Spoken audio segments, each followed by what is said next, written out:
Hey challengers! So today I want to start out by asking you a question. That question is, why do you work out? Or why do you exercise? If you don't work out right now, you can ask yourself, if I were to work out, why would I do that? And I want you to sit with this question over the next few days and really ask yourself the real reasons why you think you work out or exercise. And you might find some other answers coming up over time. Now, if you're like most people, the answers you probably have coming into mind are because it's healthy, because you might want to lose weight or maintain your weight, or maybe you just want to get toned. And you may even be exercising because you want to be able to eat more food or burn off the food that you are eating. So if those are some of the main reasons why you exercise or why you would exercise, I want to ask you another question. How's that working for you? Now be honest. I know a lot of you were talking about consistency. And probably the number one reason that consistency doesn't happen with exercise as much as we would like, it's because we have these reasons that come from a place of guilt and push and trying to change our bodies because we don't like them as they are. So we do exercise because we feel like, okay, I was bad and I ate too much food, so now I gotta burn it all off and work really hard at the gym. Or because, I feel just flabby in my body and I gotta get toned, so I gotta change my body and work out and push really hard. So we're coming from this place of guilt, not enough, and unlove for our bodies, right? Now, it's no wonder that we do this to ourselves and we come from this place, because if you think of all the messages we get from the media, even from the experts out there, it's all the same, right? It's telling us that to become our best selves, we have to push harder and harder and harder, we can never miss a day, and we have to keep working more and more in that punishing mode. Now, it's interesting because our culture has shifted over time. Over the past several years, there's been kind of almost a shift in what an attractive woman looks like in the media.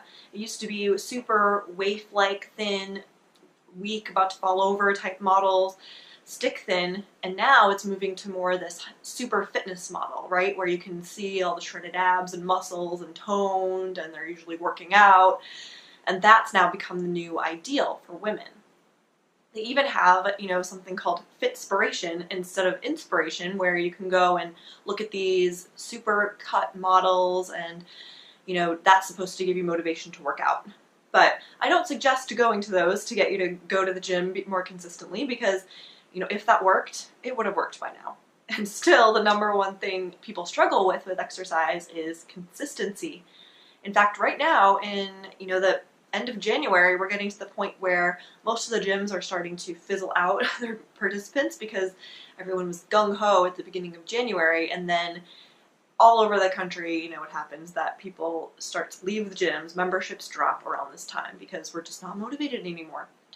We can push ourselves out of punishment and guilt only so far, and then we get burned out, and we get drained, and we stop going, and we lose that motivation, right?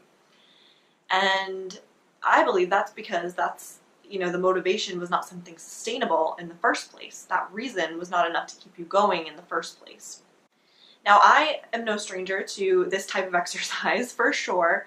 When I first started exercising, it was just to change my body, just to lose weight, or also to burn off what I was eating.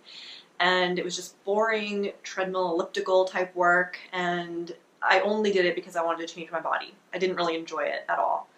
And then I got more into some of the strength type training exercises and found running and high intensity interval training, and I also kind of developed wanting to improve constantly. So not just changing my body, but always having to beat my best, always having to improve. But I was doing that way too fast. So there were times when I was new to running that I was running 3 to 5 miles a week, plus doing high-intensity bodyweight interval training, plus doing some sprints.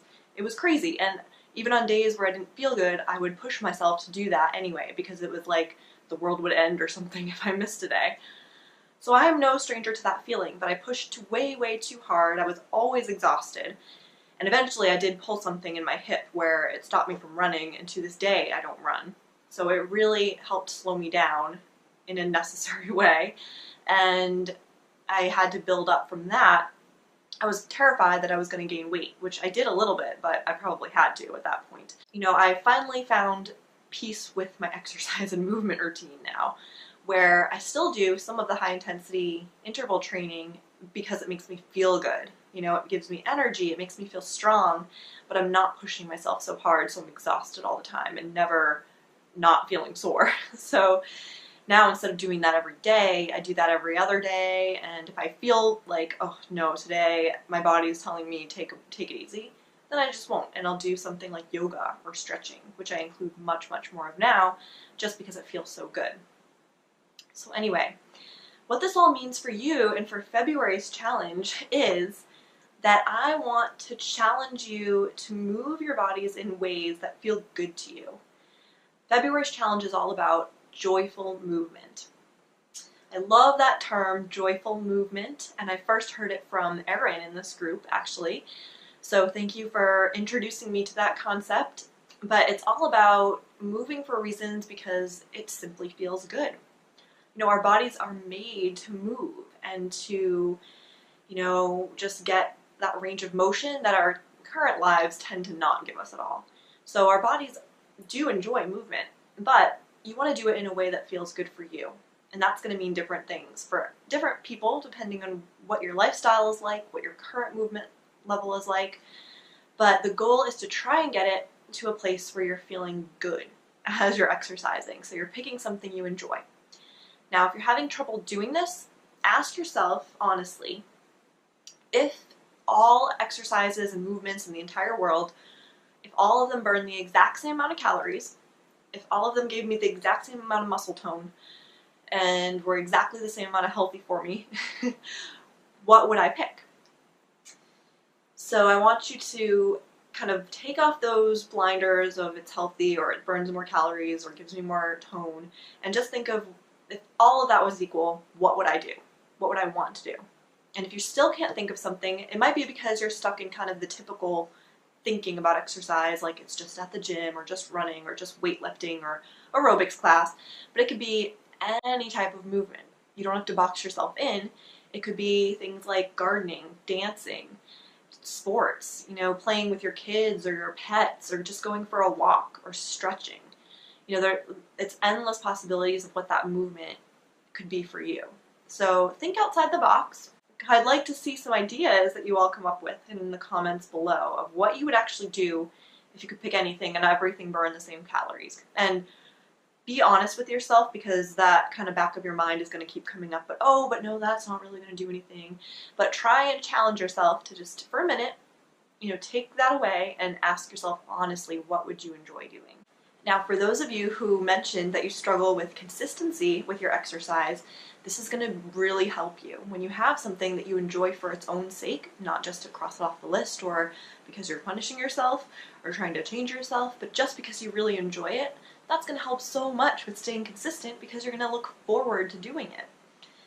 Alright, so I'm going to be posting a video, another one in a couple days, to actually help you set your actual smart action around the goal of joyful movement. So for now, just sit with this a little bit. I'd love to hear what you think about this concept of joyful movement. So any comments, please let me know under this video. And also, if you have any questions, just feel free to ask those there as well. Alright, I'll see you soon. Thanks for watching.